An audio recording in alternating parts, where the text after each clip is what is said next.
order. You are an incorrigible delinquent at times. Behave yourself, man.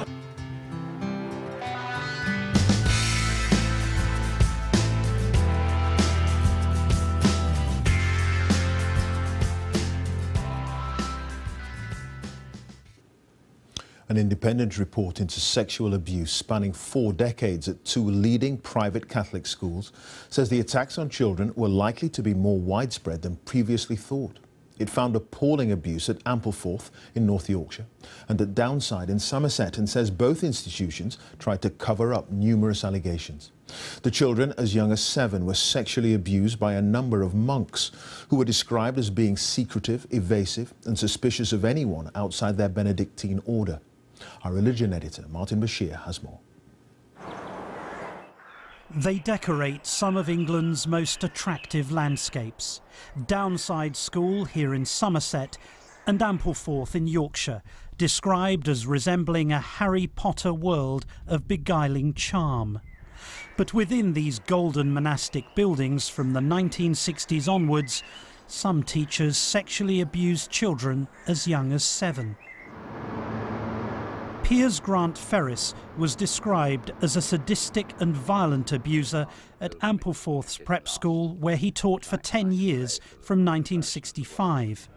Seen here on the right in 2006, he was found guilty on 20 counts of indecent assault and was one of 10 staff at the schools to have been convicted or cautioned in the last 50 years.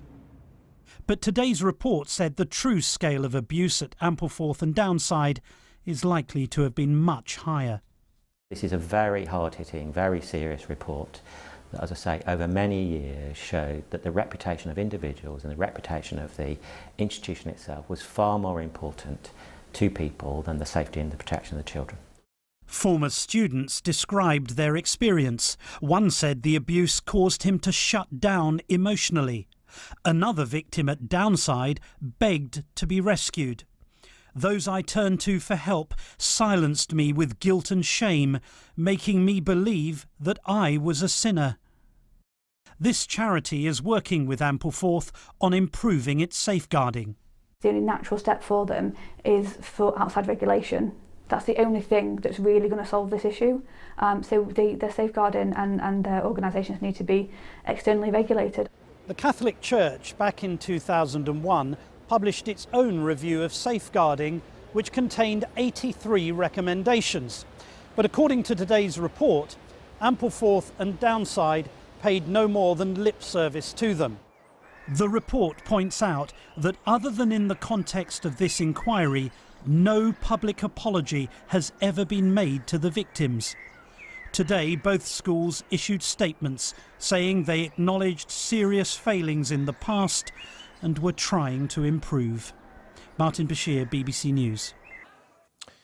Schools should be places of safety for children as well as, of course, for learning. Religious schools have no monopoly on kindness, but there is something profoundly shocking about what the big child abuse inquiry has to say about 2 Roman Catholic boarding schools. It refers to appalling sex abuse of pupils, some as young as 7, at Ampleforth in North Yorkshire and Downside in Somerset, and says it was likely to be worse than previously thought. Inside 2 exclusive Catholic boarding schools, a dark secret was hidden for decades. The sexual abuse of children was not only tolerated, but allowed to continue, concealed by a conspiracy of silence. Those in charge of those institutions willfully failed to safeguard the children properly. They failed to engage with the relevant authorities, both in reporting crimes and for those that could have helped with safeguarding. And the sad and tragic fact of that is many children over many years suffered sexual abuse as a result. Monks hid allegations of appalling sexual abuse to protect the reputation of the schools. Groups of boys were abused at the same time. The blatant openness of the activities demonstrated a culture of acceptance. Pete Saunders, who helps victims of abuse, told me the human impact of this scandal is devastating. We know people, and I know people, who have, tragically taken their own lives because they haven't been able to deal with the impact of what happened to them as a child. But for many others, they will struggle through life, all the survivors that I've spoken to over many, many years, decades in fact, their greatest desire is that nobody goes through what they went through as children. Father Gregory Carroll from Ampleforth School was sentenced to 4 years in prison in 2005 for child abuse. Dara de Kogan, a teacher also from Ampleforth, was jailed for 28 months last year, guilty of sexually abusing a pupil. In total, 10 individuals from both schools were convicted or cautioned, but the number of victims is considerably higher. Even when a 2001 inquiry into child abuse, commissioned by the Catholic Church itself, came up with recommendations designed to improve the protection of children, today's report found that the two schools were hostile towards any attempt to bring in new safeguards or policies. Both schools today apologised to victims and insisted that what they describe as mistakes and failings will not be repeated. Angus Walker, News at 10.